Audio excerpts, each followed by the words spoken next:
Hey yo, what's up mga katropa and welcome to Choms TV. 40 days to go na lang, Pasko na.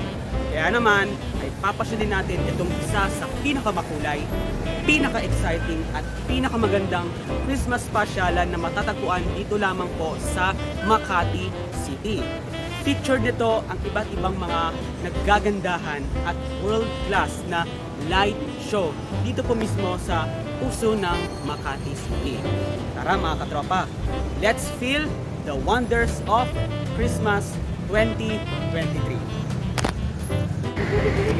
So ayan mga katropa, dito na po tayo sa Makati City, particularly dito po sa Ayala Triangle Gardens na kung saan time check po natin ngayon ay 5:45 na ng hapon. So magsisimula ito ng 6 PM. So tara, wag na kayong bibitaw sa ating vlog. Sit back and relax dahil matutunghayan natin ang napakagandang Festival of Lights at Ayala Triangle Gardens with Choms.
Tignan nyo naman mga katropa ang spirit of Christmas dito po sa Festival of Lights at Ayala Triangle Garden. Open na open ito sa ating mga katropa anytime if you want. And also plus makikita mo naman itong mga naggagandahan at world class na mga Christmas lights na nandito po mismo sa ilalim ng mga puno nitong Ayala Triangle Gardens. So, di ba mga katropa, mapapalula ka talaga sa super excitement once na ma-feel mo ang spirit of Christmas dito po sa Festival of Lights. So ayan mga katropa, talagang nag-iikot-ikot at tumatambay lang tayo dito po mismo sa may Ayala Triangle Gardens. Ayan, so talagang nasaksihan natin yung napakaganda at napakamakulay na Festival of Lights dito. So pwede kayo mapadaan dito anytime if you want dahil if I'm not mistaken ay until January 2024 ito. So napakaraming time para pwede nyong puntahan itong malayo pa lang, kitang-kita mo na ang ganda nitong Ayala Triangle Gardens. Ayan.